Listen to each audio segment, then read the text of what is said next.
Hello guys, now you're watching Boy TV. This is just Instagram link over there. This is my YouTube channel. So today we will discuss about the mechanism of respiration. So in this part we may know two things over there. This first thing is a concept of respiration. What the respirations, what the types, this kinds of thing. And anatomy. Anatomy. What kind of muscles? Really very weird. They are taking the major part in this respiration. So this kind of thing we may know from this video. And another one is the mechanism. So what is the main thing? That's why we are here. The mechanism of respiration. So this mechanism, it refers to that. So okay, let's go. So before going this, we have to know what is respiration. So actually, what we inhale and what we exhale. That means we just take a breath and release. So this means this kind of thing is included in respiration. So this is. So actually, respiration is a biochemical process in which cells or organism obtain energy by combining oxygen and glucose, resulting in the release of carbon dioxide, water, and ATP. ATP is energy of cell. So this is a thing. So actually, respiration is two types. Respiration is two types. Actually, first one is that inspiration. This inspiration is not in the I am inspired from her, from him. So this is not inspiration and expiration. Those kind of thing. Inspiration is known as also inhalation, and expiration and exhale. So this kind of thing over there. So this is the kind of anatomical part over there. First of all, this is the two lungs over there, and the outer layer is the parietal pleura, and internal is the visceral pleura. So here, this is the pleural cavity over there. You can see very clearly.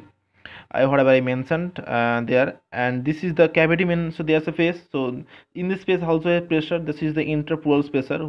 It will be discussed later. And this space is known as also intrapulmonary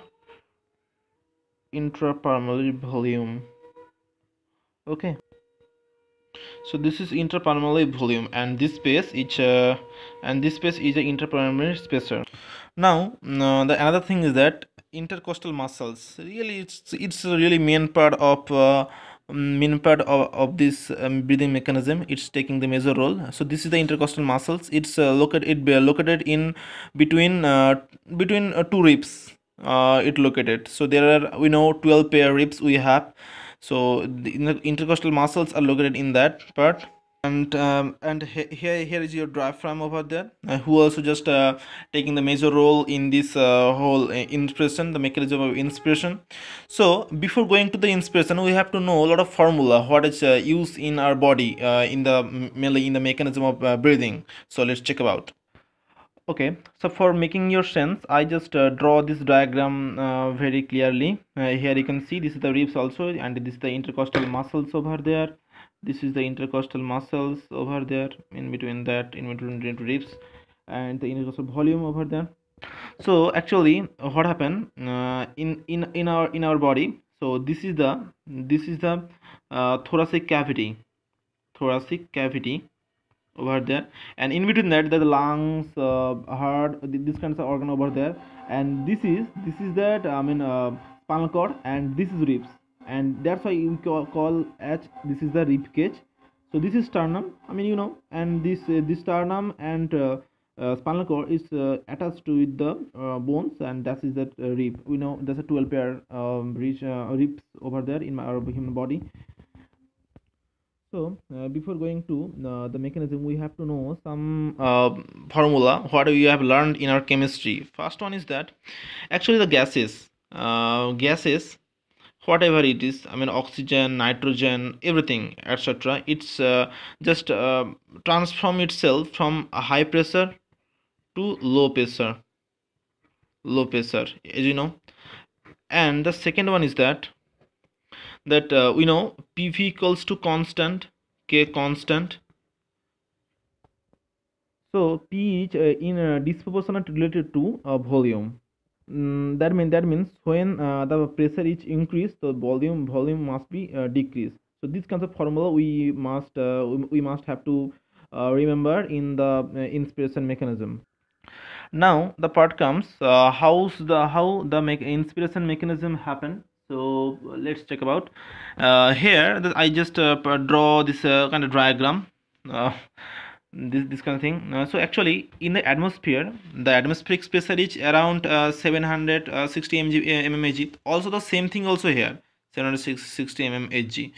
But the main thing is that we just I just already told you that the air just flows from high pressure to low pressure. So how it be possible? How it may be we have to make possible that here it will be low pressure. So how it's possible? Actually, what happened when we just take a breath? What happened? Interpulmonary volume increase. Interpulmonary volume increase. So what happened when the volume increase? So what happened? The pulmonary pressure is also drops. I mean, it's something's around 759 mmHg. So the difference what will be -1 mmHg. So that's why here low pressure and here atmosphere is high pressure. That's why oxygen, what we inhale, oxygen just comes through our lungs. So and what happened? The diaphragm also descend. Okay, so it just maybe diaphragm also contracted. So that this kinds of thing. So this is all about the inspiration. So let's check out another expiration. Actually what happened, expiration, in the expiration the opposite things are happening in here. Atmospheric pressure 760 mg. So here the what happened, we have to make high pressure than the atmospheric pressure. So how it be possible? So when we just release the our gases from our mouth, what happened? The interpulmonary volume also decrease. So when the volume decrease, that means interpulmonary pressure also rise. It's around 761 mmHg. Okay, so when the so difference what? Positive 1 mmHg.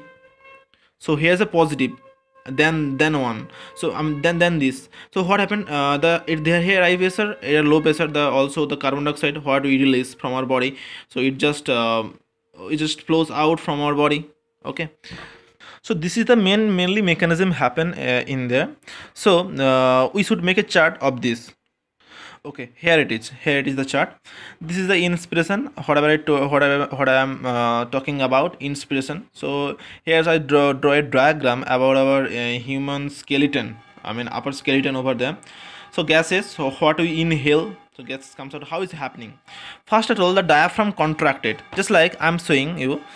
Just thinks my hand as a rib cage. So in this part here, low, it's the internal part and the external part. That means external intercostal muscle and internal intercostal muscles over there.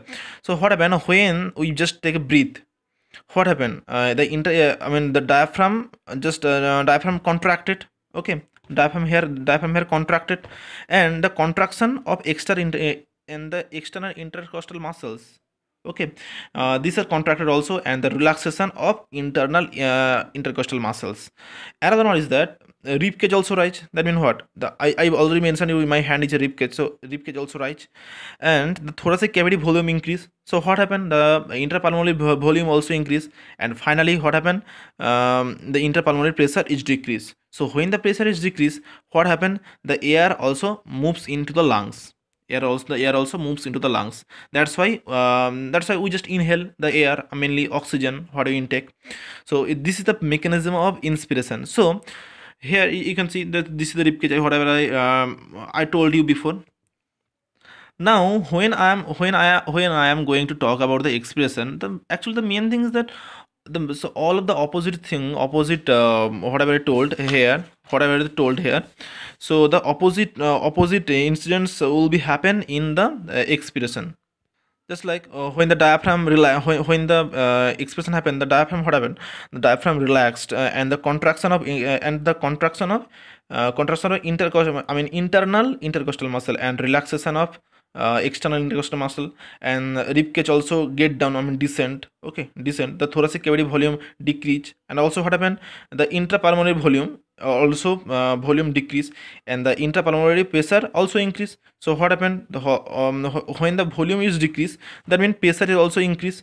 So pressure also increasing by time. So what happened, the gases also moves out from our body. The gases also moves out from our body. That's mean here you had a exhale, that means CO2 mainly over there. City we just also releasing CO2 from our body. So this kind of thing is also maintained in our expiration. So actually, inspiration is a mainly active process, and expiration is a what I say, passive process. Just like we are taking a pressure, we are taking the a pace. I mean, when we just when we just inhale the air, that is also active, and another one is passive. Now, let's check about the anatomy. Here, one thing I have to mention. This is the this is this thing, pleural cavity. So here the pressure is that intrapleural pressure. This is really very very important. That's why we are having a good lungs. And what happened? The lungs is not contracted for that. How it's possible? Actually, what happened? The intrapleural pressure is around intrapleural pressure. That means I can write it, the pressure of uh, interpleural IP. So what happened? This is the 750 mmHg. So that what the difference between that? I mean, the difference between that interpleural pressure minus atmospheric pressure PA actually is a minus 4 mmHg. What happened? I mean, this is the 760 mmHg. So that's why minus 4.